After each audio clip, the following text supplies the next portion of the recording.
नमस्कार साथियों, स्वागत है आप सभी का अंकित इंस्पायर्स इंडिया पर। मैं हूं अंकित अवस्थी और आप हैं मेरे साथ में एक ऐसी खबर पर चर्चा करने के लिए जो वर्तमान में पूरी दुनिया के लिए एक जिज्ञासा, कौतूहल, सस्पेंस, थ्रिल सबका विषय बनी हुई है। खबर यह है कि ईरान के सुप्रीम लीडर खमनेई की मौत के बाद जहां एक और ईरान के दबने की अपेक्षा की जा रही थी कि वो सारे युद्ध से बाहर हट जाएगा, अचानक सरेंडर कर देगा, बिल्कुल मादुरो की तरह। जैसे वेनेजुएला से जब मादुरो को उठा लिया गया था तो वेनेजुएला में कोई प्रोटेस्ट नहीं हुआ था और पूरी तरह से वेनेजुएला अमेरिकी शरण में चला गया और शांति से जीने लगा। लेकिन ईरान ने ऐसा कुछ नहीं किया। जो किया वो तस्वीरें हैं। उसने ईरान से दागी मिसाइलों से इजरायली हवा को पूरी तरह रंगीन बना दिया।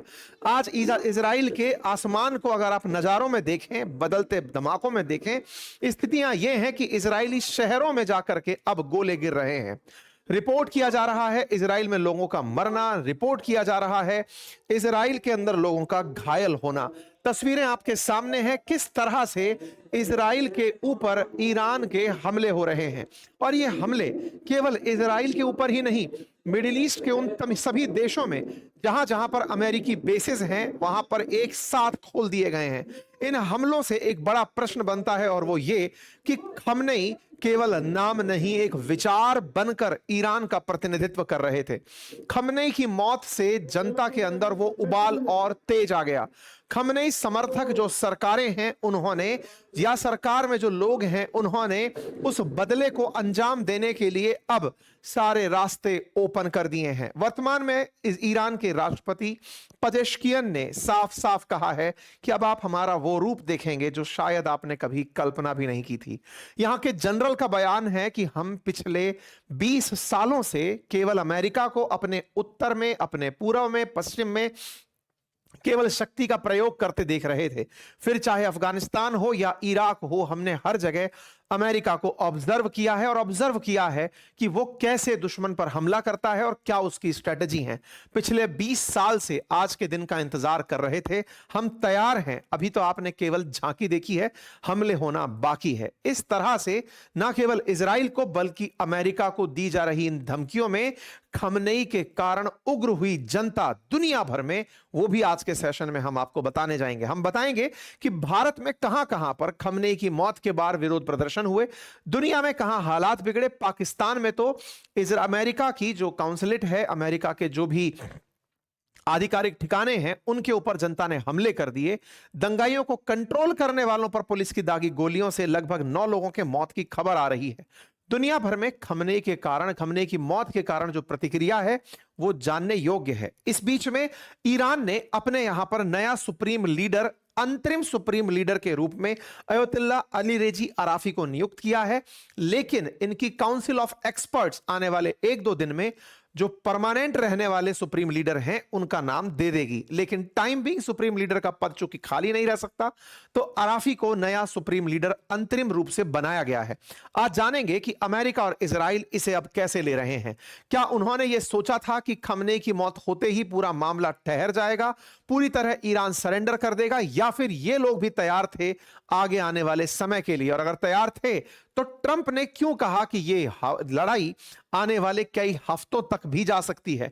क्या होंगे इन सब चीजों के मायने? और अल्टीमेटली सबसे इंपॉर्टेंट ये कि भारत पर इसका कितना गंभीर असर पड़ेगा, क्योंकि भारत ना केवल राजनीतिक रूप से बल्कि आर्थिक रूप से भी गल्फ ऑफ पर्शिया या फिर ये जो हमारी खाड़ी है, स्ट्रेट ऑफ हॉर्मुज जो है, इसके ऊपर डिपेंड करता है। तेल की कीमतों में आए चढ़ाव से भारत की महंगाई बहुत ज्यादा चरम स्थिति तक पहुंच सकती है। पिछले समय हुए खाड़ी युद्ध के कारण हमने भारत की अर्थव्यवस्था में आए उतार चढ़ाव को देखा है। क्या इस बार भी वैसे ही हालात बन जाएंगे? आज बहुत से प्रश्न हैं जिनका हम आपके सामने डिस्कशन करने जा रहे हैं। साथियों, सेशन लंबे हो सकते हैं और सेशन मार्केट से रिलेटेड बातें बाजार की जो हमारा यूट्यूब चैनल है वहां पर आपसे साझा कर दिए जाएंगे। अगर आप मार्केट से कनेक्टेड रहना चाहते हैं तो आप बातें बाजार की यूट्यूब चैनल के ऊपर जाकर वहां पर अपडेटेड सेशन देख सकते हैं। इन तमाम अपडेट्स के बीच में एक एक करके जो भी घटनाएं घटी 28 फरवरी और 1 मार्च के बीच में खमनेई की मौत के बाद से लेकर अब तक, उन्हें आज के सेशन में बताने जा रहा हूं।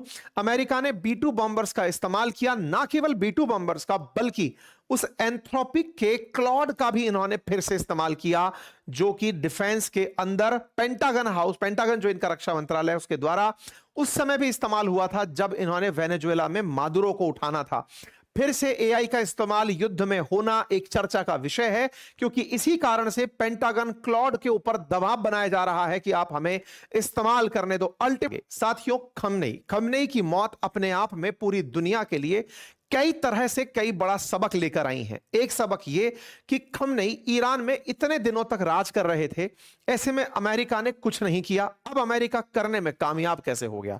वहीं दूसरी ओर यह कि क्या अमेरिका और इजराइल अब इतने पावरफुल हो गए हैं कि दुनिया में उनके विरोध में जहां भी कोई होगा उसे वो उसके घर में ही मार डालेंगे। जिस तरह तेहरान में अपने ही घर में खमनेई को निशाना बनाया और दुनिया की जो चुप्पी निकल कर आई वो दुनिया के लिए एक बहुत बड़ा करारा तमाचा है।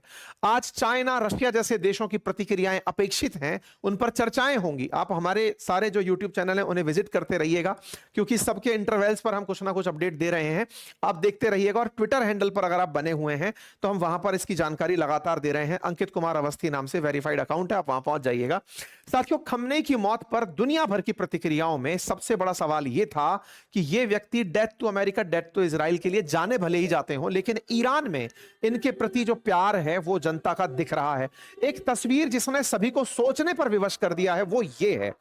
शहीद का दर्जा प्राप्त कर चुके अल खमनेई, उनकी शहादत के बाद उनके शोक में एकत्रित हुए लोगों की जो संख्या है, ऐसे समय पर जब यह पता है कि अमेरिका बड़ी मात्रा में लोगों को निशाना बना सकता है, ऐसे समय पर जब युद्ध के समय यह कहा जाता है, इंस्ट्रक्शंस दिए जाते हैं कि आप बाहर ना निकलें, एक जगह एकत्रित ना हो, यह अपने आप में विरोध का एक नजारा है।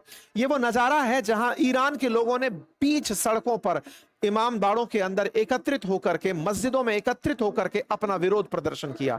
ये तस्वीरें बयान करती हैं कि ये लोग इस स्थिति के लिए तैयार हैं कि लो हम तैयार हैं, आओ और हम पर मिसाइल गिरा दो। ईरान के अंदर इस तरह की भीड़ इकट्ठी होना जब ये कैमरों में कैप्चर हो रहा है तो उनकी सैटेलाइट्स में भी दिख रहा होता है। अमेरिका को अच्छे से विजिबल होगा कि ये हो क्या रहा है। उसके बावजूद भी इतनी बड़ी संख्या में ईरान में लोग सड़कों पर उतर आए हैं। ये दर्शाता है कि कहीं ना कहीं खमनेई एक विचारधारा भी बन चुके थे, कहीं ना कहीं वो इनके रिलीजियस सुप्रीम लीडर थे जिन्हें ये लोग धर्म से जोड़कर देखते थे, राष्ट्र से कहीं अधिक। ये विरोध प्रदर्शन में लोगों का इस तरह से एकत्रित होना दर्शाता है, ना केवल विरोध प्रदर्शन में बल्कि उनके लिए दुआ मांगते हुए लोगों को देखकर आप एक अंदाजा डिराइव कर सकते हैं। अब बात करें ईरान के अलावा बाहर की, तो सबसे पहले भारत में आइए। भारत में जम्मू कश्मीर के अंदर जो शिया लोग रहते हैं उन्होंने इस पर अपना दुख व्यक्त करते हुए इस तरह से पत्रकारों के बीच में प्रतिक्रिया दी। जम्मू कश्मीर में अगर आप देखें तो इस प्रकार के प्रदर्शन देखने को मिले हैं। प्रोटेस्ट इरप्ट हुआ कश्मीर के अंदर खमनेई की मौत के बाद, लाल चौक पर हुए इस प्रदर्शन को और लोगों को शोक मनाते हुए आप देख सकते हैं। अर्थात एक देश के राष्ट्राध्यक्ष से कहीं ज्यादा उनकी एक रिलीजियस लीडर के रूप में, बिल्कुल वैसे ही जैसे तुर्की में कभी खलीफा की मौत का भारत के अंदर विरोध हुआ था, बिल्कुल वैसे ही अभी खमनेई की मौत का देश के अंदर शिया धर्मावलंबियों द्वारा विरोध किया जा रहा है। और उस विरोध पर न केवल विरोध बल्कि शोक सभाएं आयोजित की जा रही हैं। भारत में आयोजित इन शोक सभाओं में शियाओं के द्वारा लेह लद्दाख से लेकर बेंगलोर, दिल्ली, सब जगह प्रदर्शन और शोक सभाओं का और अपनी सांत्वना सभाओं का आयोजन किया जा रहा है। यहां पर तस्वीरें हैं दिल्ली के जंतर मंतर की, बेंगलोर की, लेह लद्दाख की। तमाम मीडिया हाउसेस के द्वारा इन्हें कवर किया जा रहा है कि किस प्रकार से लोग शोक में हैं खमनेई की मौत के बाद में।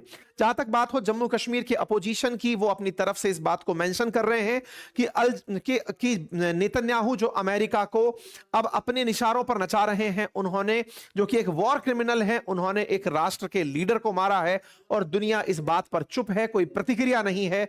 मैं विरोध करने वालों के समर्थन में हूं, इस तरह से ये निकल कर आए। वहीं असदुद्दीन ओवैसी साहब ने भी अपनी तरफ से बयान देते हुए यही कहा कि ये जो घटना है ये पूरी तरह से उस समय हुई जब जिनेवा में पीस वार्ता चल रही थी और पीस वार्ता के बीच में इस तरह से हमले कर दिए गए। ये पूरी तरह से कायराना हरकत है। जहां तक बात हो भारत से बाहर की, तो पाकिस्तान के नजारे आपके सामने हैं। पाकिस्तान में अमेरिका की जो एम्बेसी है, अमेरिका का जो कॉन्सुलेट है, माफी चाहता हूं, कॉन्सुलेट जो है कराची के अंदर, वहां पर इस तरह से प्रदर्शनकारियों ने घुसकर हमले कर दिए। यहां पर सिचुएशन यूएस कॉन्सुलेट कराची की है, जहां पर प्रदर्शनकारी विरोध करते करते अमेरिका के कॉन्सुलेट पर पहुंचे। क्रिटिकल सिक्योरिटी सिचुएशन इजाद हुई इस्लामाबाद में भी, यहां पर भी अमेरिकी जो एम्बेसी है उसके ऊपर प्रदर्शनकारी पहुंच गए। सिचुएशन कराची में इतनी बिगड़ी कि विरोध में, मतलब सुरक्षा में अमेरिका के ही जो कमांडो तैनात थे अंदर, उन्होंने कहा उनकी वजह से 9 लोगों के मारे जाने की खबर भी निकल कर आ रही है कि उन्होंने ओपन फायर कर दिया। यूएस मरीन कमांडो के द्वारा फायर किया गया फायर में 9 लोगों के मौत की भी रिपोर्ट निकल कर आ रही है। लोग यूएस एम्बेसी को टारगेट करने के लिए इस्लामाबाद में भारत जाते हुए दिखाई दे रहे हैं। कुल मिलाकर पाकिस्तान में यूएस को टारगेट किया जा रहा है। US observer office Gilgit Baltistan में जो है उसमें भी आग लगा दी गई, उसकी तस्वीरें भी आपके सामने हैं। इस पर यूएस एम्बेसी इस्लामाबाद की तरफ से बयान यही है कि हम लगातार सिचुएशन पर नजर बनाए हुए हैं। यहां पर जो सबसे ज्यादा कायरानापन है वो नजर आता है पाकिस्तान की सरकार का, जो कि लगातार पहले ईरान को पिछली बार यह विश्वास दिला रही थी कि आप चिंता मत करिए, इजराइल के खिलाफ हम आपके साथ हैं। आज वही ईरानी सरकार जो कि रिलीजन के नाम पर ईरान के साथ धर्म युद्ध में साझा होनी चाहती थी, आज वो दुबक कर कहीं बैठ गई है और वो किसी प्रकार का कोई भी प्रतिक्रिया देने से पहले हिचक रही है। कितना ज्यादा पाकिस्तान बिक चुका है, ये बड़ा सवाल है। जहां तक बात हो भारत की कि भारत इस सिचुएशन में क्या कर रहा है, यह भी एक बहुत बड़ी चर्चा का विषय बन गया है कि भारत पहले वेनेजुएला में अल मादुरो के उठने पर चुप रहा, अब खमेनी के चले जाने पर चुप है। भारत क्या पूरी दुनिया के साथ साथ खुद भी चुप्पी साध लिया है, या भारत का कोई अपना स्टैंड है? यह बड़ा सवाल है। और इस बड़े सवाल की लगातार बस ये खोज ही हो रही है कि भारत अल्टीमेटली किस तरफ है। क्या भारत बिल्कुल वैसे ही जैसे कभी इमरान खान रशिया के साथ बैठ गए थे कि जाओ और यूक्रेन पर हमला कर दो, क्या भारत ने ईरान के खिलाफ हमला करने के लिए इजराइल का साथ दिया?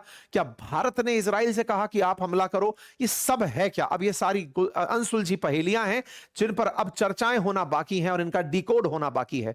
करेंगे उन सब पर भी आने वाले सेशंस में चर्चा, लेकिन फिलहाल के लिए अपडेट लेते चलिए कि दुनिया भर में क्या हो रहा है। अमेरिका के साथ साथ अब सवाल उन देश, पाकिस्तान के साथ साथ उन देशों का भी सवाल हाल जान लेते हैं जहां पर शिया अल्पसंख्यक हैं। बाय द वे आप ये जानते होंगे कि मुस्लिम धर्मावलंबी 2 भागों में, 2 प्रमुख विश्वासों में बटे हुए हैं, एक शिया मत वाले और एक सुन्नी मत वाले हैं। ये दोनों ही जो इनके मोहम्मद साहब हुए उनकी मान्यताओं को लेकर बटे हुए हैं।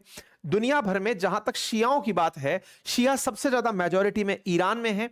उसके बाद में अगर आप मेजॉरिटी देखते हैं तो यमन में है, ईरान के अंदर हैं, इराक के अंदर हैं, और इसके बाद 25 से 50% कुवैत में भी हैं।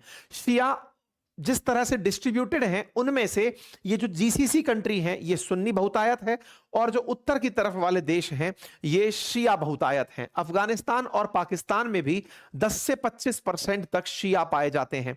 शिया और सुन्नियों के अंदर लंबे समय से विवाद रहा है। इनका विवाद इनकी लीडरशिप और अथॉरिटी को लेकर है, रिलीजियस प्रैक्टिसेस को लेकर है। इन चीजों को लेकर के ये आपस में लंबे समय तक झड़कते रहे हैं। इन्हीं झगड़ों की मुख्य वजह अमेरिका को माना जाता रहा है, और आज भी अमेरिका इन्हें ही लड़ाने में कामयाब हो रहा है। जहां मुसलमान दुनिया के ऊपर से एक दिखते हैं, वहीं आपस में ये एक दूसरे से कितने झगड़ रहे हैं इन्हें आप देख सकते हैं। आज पाकिस्तान की सरकार चुप बैठी है क्योंकि वो सुन्नी बहुतायत सरकार है। पाकिस्तान की जो सरकार है उस सरकार का सुन्नियों को समर्थन है और सुन्नी मेजॉरिटी पाकिस्तान है। शिया पाकिस्तान में 10 से 25% रेंज में आता है। ऐसे में अगर शियाओं के लीडर मरते हैं तो ईरान इसका भरपूर उपयोग कर रहा है अपने ईगो को सेटिस्फाई करने में कि भला हुआ हमने दूसरी मान्यता के मुसलमानों को मार दिया। इस थॉट के साथ ये लगातार आगे बढ़ रहे हैं।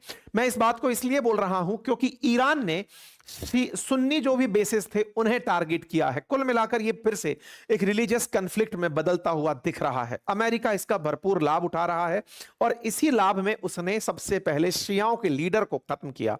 क्योंकि अगर प्रॉस्पेरिटी वाइज देखें तो गल्फ काउंसिल के जो सदस्य हैं, चाहे सऊदी हो, चाहे बहरीन हो, कुवैत हो, कतर हो, यूएई हो, ये सब प्रॉस्पेरस कंट्री हैं और इन देशों को ईरान से हमेशा थ्रेट थी कि कहीं ईरान हमें खत्म ना कर दे, शिया हम पर डोमिनेट सामना करने लगे। जैसे ही इनकी मौत होती है, इनको अमेरिका मारता है, उसके बाद में जारी होता है कि हमने अब तक इनके कई चाहने वालों को मार दिया है।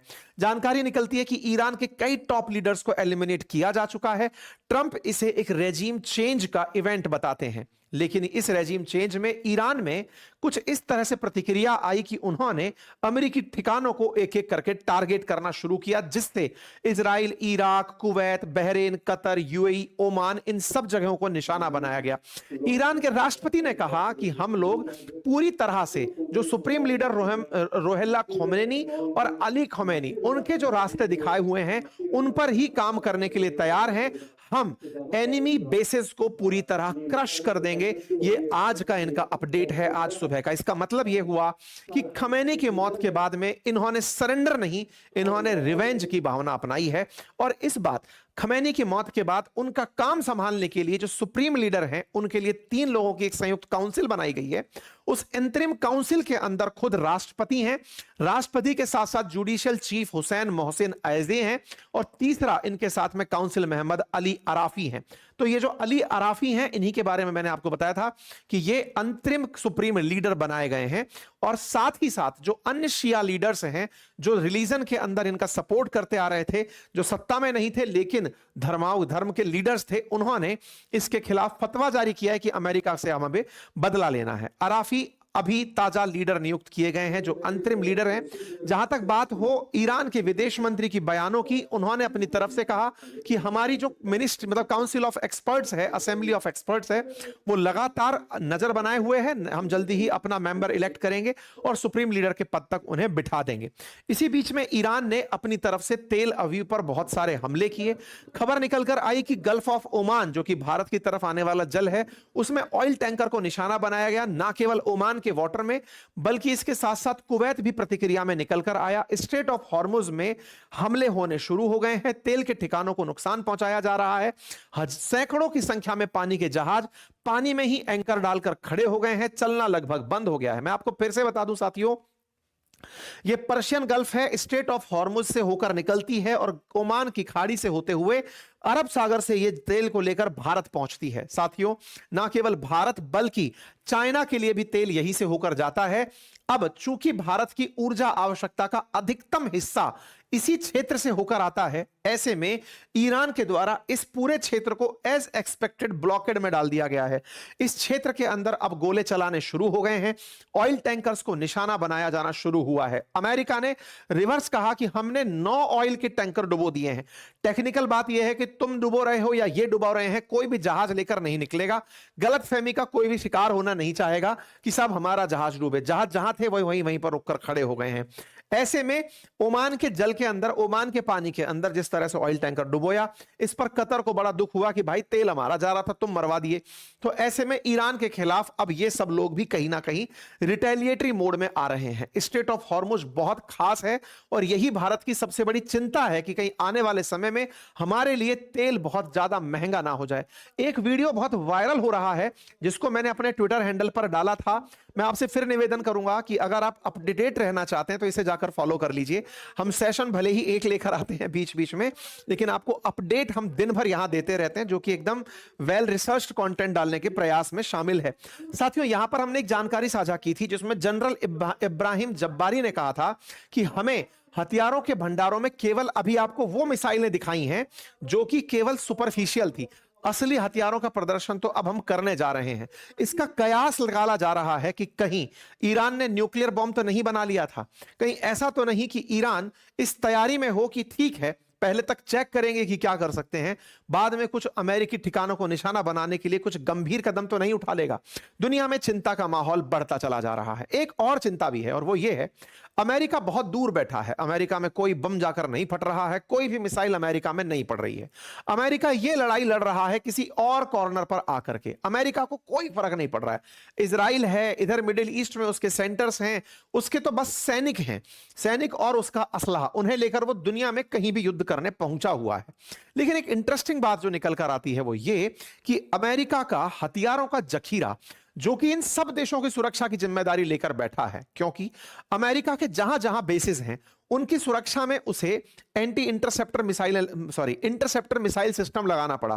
थाड़ जैसा सिस्टम, जैसे भारत के पास S-400 है, ऐसे अमेरिका का थाड़ है, वो खड़ा करना पड़ा। जैसे इजराइल के पास आयरन बीम और आयरन डोम है, ऐसे इनको अब वो खड़े करने पड़ रहे हैं। और उनमें क्या लगता है ना, जैसे S-400 एक इंटरसेप्टर मिसाइल सिस्टम है, तो होता यह है उसमें मिसाइलें लगती हैं, आप पर आती हुई मिसाइलों को वो काउंटर करती हैं। अब मिसाइलें ही 2-2 हजार फेंक दे रहा है अगर ईरान, तो ऐसे में ना ये इंटरसेप्टर मिसाइलों का जखीरा खत्म होने की बात आ रही है। ऐसा न्यूज रिपोर्ट कह रही हैं।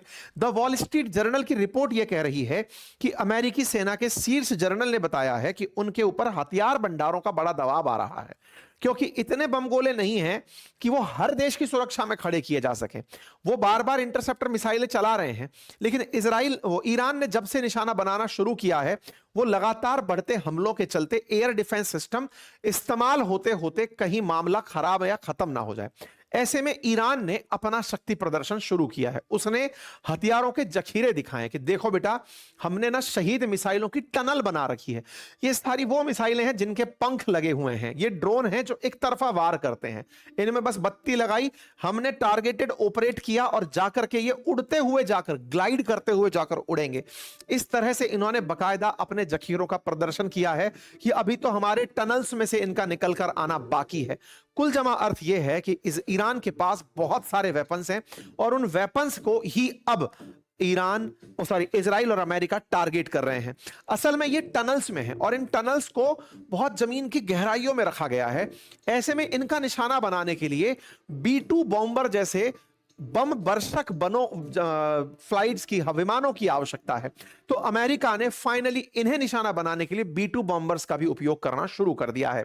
साथियों, एक खबर और निकलकर आई और वो ये था कि USS अब्राहम लिंकन, जिसको कि खड़ा किया हुआ था स्टेट ऑफ हॉर्मुज के पास में, उसे ईरान ने निशाना बनाया है। इंटरनेशनल खबरें ऐसी आना शुरू हुई, लेकिन अमेरिका की सेंटकॉम तुरंत उतर कर आई और उन्होंने खंडन किया कि ऐसा कुछ भी नहीं हुआ है, हमारे ऊपर कोई हमला नहीं हुआ है।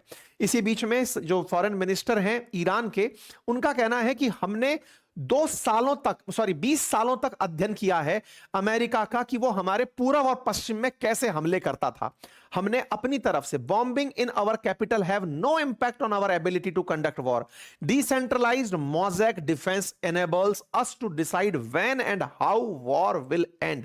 ये बहुत बड़ा एक निर्णायक शब्द है साथियों, जब ये कह रहे हो कि हमने अमेरिका का लंबे समय तक अध्ययन किया है कि तुम लोग कैसे युद्ध करते हो, 20 साल से तुम्हारा अध्ययन कर रहे हैं। We will incorporate lesson accordingly, और हम इसी वजह से जो सीखे हुए लेसन्स हैं उन्हीं से युद्ध को आगे लेकर चलने वाले हैं। इसीलिए तुम ये मत समझो कि हमने एक जगह मामला बना रखा है। डिसेंट्रलाइज्ड तरीका है, मोज़ेक तरीके में हमने अपनी व्यवस्थाओं को डाला हुआ है। हमें पता था तुम क्या कर सकते हो, हम तैयार 20 साल से तुमसे युद्ध करने के लिए ही हो रहे थे और हम वैसे ही हमला करेंगे। ये अपने आप में एक बड़ा स्टेटमेंट है। इसी कारण से ईरान की सिक्योरिटी चीफ का आज का स्टेटमेंट है, अली लारजानी का। उन्होंने कहा है कि हम अमेरिका से कोई नेगोशिएशन नहीं करेंगे। हुआ यह था कि खमने की मौत के बाद ट्रंप ने यह स्टेटमेंट उड़ा दिया था कि अमेरिका से बातचीत के लिए ईरान तैयार हो रहा है, लेकिन इनके चीफ ऑफ स्टाफ ने साफ कहा है कि no negotiation till war end. तो ऐसे में अमेरिका और इजराइल क्या कर रहे हैं वो भी जान लेते हैं। अमेरिका की तरफ से इस क्षेत्र में युद्ध करने के लिए जो उनकी एक कमांड है जिसका नाम है यूएस सेंट्रल कमांड, वो उतरी हुई है और वो बता रही है कि हमने कितने तरीके के लॉन्च पैड से क्या क्या किया है।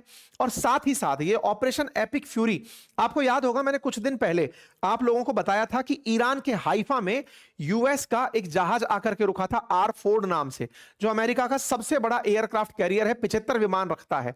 मैंने जब बताया था ना, उसी के पहुंचने से ही युद्ध शुरू हुआ है इजराइल की तरफ से।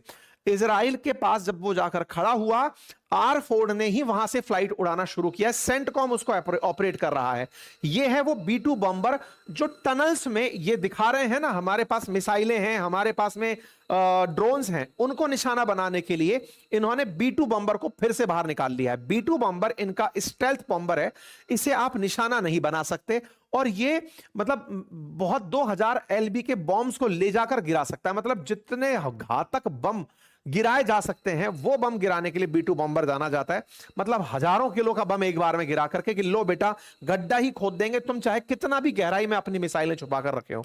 इनका उपयोग किया जा रहा है। इस ऑपरेशन एपिक फ्यूरी को अभी 24 घंटे ही पूरे हुए। इन्होंने बताया कि हमने कब ऑपरेशन शुरू किया, सुबह 1:15 पर 28 फरवरी को शुरू किया था, और उसके बाद हमने क्या क्या पाया और हमने कौन से एसेट यूज किए। B2 stealth bomber, Lucas drone, patriot interceptor missile system, third anti ballistic missile system, F-18, F-16, F-22, A-10, F-35, EA-30, ये सारी की सारी वो चीजें दिखा दी है जो भविष्य में नुमाइश में लगेंगी कि हाँ भाई बताओ किसको कितना क्या पैक करना है। दुनिया में 193 देश अब इनके खरीदार बन जाएंगे कि सब मजा आ गया, आपने बढ़िया हथियार दिखाए। इन्होंने सारे हथियार, ये बिल्कुल वैसे है जैसे ना पुलिस में ऐसा होता है, अगर कोई पुलिस का कोई एक्शन होने जा रहा है तो उसमें अगर वो एक्शन बढ़िया हो गया तो उसमें सब लोग सोचते हैं यार काश इसमें हमारा भी नाम आता तो हमको सेना पदक मिलता, या मतलब पुलिस पदक मिलता, हमको तरक्की मिलती, हमको प्रमोशन मिलता। अगर कोई बढ़िया कोई पुलिस की टीम एनकाउंटर कराए तो वहां पर पुलिस वालों में ये होता है कि यार चलो इस टीम के हिस्से थे तो हमको प्रमोशन मिलेगा, बढ़िया होता कि हम ऐसे टीम के सदस्य बने जो भविष्य में प्रमोशन पाए। ऐसे में ना अमेरिका ने पूरे लिस्ट लिख दी कि भाई सुनो जिसको जो चाहिए ले जाना, हमने इतने प्रोडक्ट यूज किए हैं ईरान पर हमला करने में, देख लेना। टाइप ऑफ टारगेट्स, क्या क्या टारगेट किए हैं वो दिखा दिया, मतलब आने वाले समय में लोगों को बता दिया ये माल बिका हुआ चाहिए हो तो ले लेना, ठीक है। ईरान ने मतलब सेंटकॉम ने लगातार तस्वीरें जारी करी कि देखो हमने कैसे तो शिप निशाने बनाए, कैसे इनके जहाज निशाने बनाए, और एक एक करके उनकी इन्होंने सैटेलाइट से ली हुई इमेजेस जारी करी। यही कारण है कि ट्रंप बाहर निकल कर आए और उन्होंने कहा कि हमने इनके 9 जहाज डुबो दिए हैं।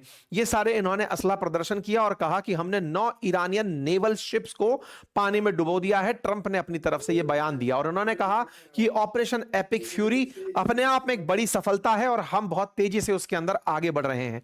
जब ट्रंप से यह जानने का प्रयास किया गया कि आपको क्या लगता है कि ये लोग कितने दिन टिकेंगे, तो जहां ट्रंप पहले खुद इस बात को लेकर चल रहे थे कि खमनेई के खत्म होते ही खेल खत्म हो जाएगा, अब वो खुद 5 हफ्ते तक की बात बोलने लगे हैं। इसका मतलब है कि ईरान का यह संदेश उन तक पहुंच चुका है कि ईरान अभी सरेंडर करने की स्थिति में नहीं है। ईरान वेनेजुएला नहीं है। ईरान में 200 से अधिक मौतें हो चुकी हैं, 750 लोग घायल हैं। एक स्कूल पर गिराए बम में 180 छात्राओं की मौत हुई। यह बहुत ही शर्मिंदगी भरा है। सिविलियंस की मौत किसी भी युद्ध में होना यह दिखाता है कि इंटेलिजेंस की एक बड़ी फेलियर थी। इसी बात को ईरान जो इंडिया में एम्बेसी रखता है उसने अपनी तरफ से, ईरान की एम्बेसी जो इंडिया में, उन्होंने कहा कि साहब ऐसी ऐसी घटनाएं हुई हैं, हम लीगल कंडेमेशन करते हैं और इंटरनेशनल कम्युनिटी को वार्न करते हैं कि ऐसी घटनाओं का विरोध हुआ जाना चाहिए और हम इस तरह की घटनाओं के लिए दुनिया को एक होने की कहते हैं।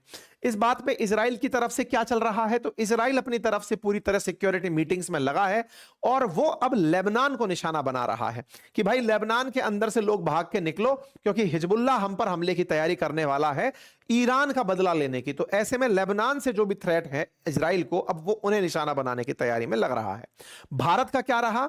भारत केवल लोगों को अपनी तरफ से एडवाइजरी दे रहा है, बाहर मत निकलना, सुरक्षित रहना। हमारे प्रधानमंत्री ने जो तगड़ा काम किया वो ये कि साहब यूएई से बात करी। मरा लीडर ईरान का बात हुई यूएई से कि यार सुना कि आपके यहां पर बम गिर गया था और बम गिरने से कुछ लोगों की इंजरी की बात निकल कर आई है। इंटरेस्टिंग है कि ईरान छोड़कर प्रधानमंत्री का यूएई से बात करना यह एक अलग संदेश दे रहा है। अगर आपको ध्यान हो ना तो सऊदी और पाकिस्तान ने एक डिफेंस पैक्ट किया था जिसके तहत यह था कि अगर सऊदी पर हमला हुआ तो पाकिस्तान पर हमला माना जाएगा। अभी जब इजराइल की यात्रा पर पीएम मोदी गए थे तो एक हेक्सागन बनने की बात की जा रही थी। उस हेक्सागन में इजराइल के साथ साइप्रस, ग्रीस, भारत और यूएई खुलकर नाम सामने नहीं आया था। कहा जा रहा था इजराइल की तरफ से कि यह ऐसा कुछ बना रहा है जो एक्सट्रीमिस्ट्स के खिलाफ होगा, तो यूएई का नाम उसमें शामिल करने की बात थी। तो कयास लगाए जा रहे हैं कि प्रधानमंत्री की बात उनसे होना उस एजेंडे का हिस्सा तो नहीं है जिसमें भारत जैसे सऊदी को पाकिस्तान साथ लेके चल रहा है ऐसे यूएई को साथ लेकर चलने के लिए, उसे साधने के लिए बात किया हो। तमाम बातें हैं, लेकिन इसी बीच में भारत की तरफ से सिक्योरिटी सिचुएशंस क्योंकि भारत में भी बिगड़ सकती हैं। ऐसा इसलिए क्योंकि जो हालात आप पाकिस्तान में देख रहे हैं अमेरिकी एम्बेसी को निशाना बनाने के, ऐसे में भारत के अंदर आए हुए विदेशी सैलानी, भारत में आए हुए तमाम वो विदेशी पर्यटक जो किसी ना किसी देश से बिलोंग करते हैं और भारत के अंदर ऐसी मान्यताओं के लोग जो खमनेई की मौत को धार्मिक लीडर की मौत के रूप में देखते हैं, तो सुरक्षा व्यवस्थाओं पर नजर बनाने के लिए भारत के अंदर जो हमारी सीसीएस की मीटिंग है उसको बुलाया गया, कैबिनेट कमेटी ऑन सिक्योरिटी की बैठक को बुलाया गया। कल रात को यानी कि आज अर्ली सुबह, और उस बैठक से पूरी स्थिति का मुआयना लिया गया कि चल क्या रहा है। मिनिस्ट्री ऑफ एक्सटर्नल अफेयर्स ने अपनी तरफ से हेल्पलाइन नंबर जारी किए, दुनिया भर में जहां जहां पर भी ये सारी सिचुएशंस हैं उनको लेकर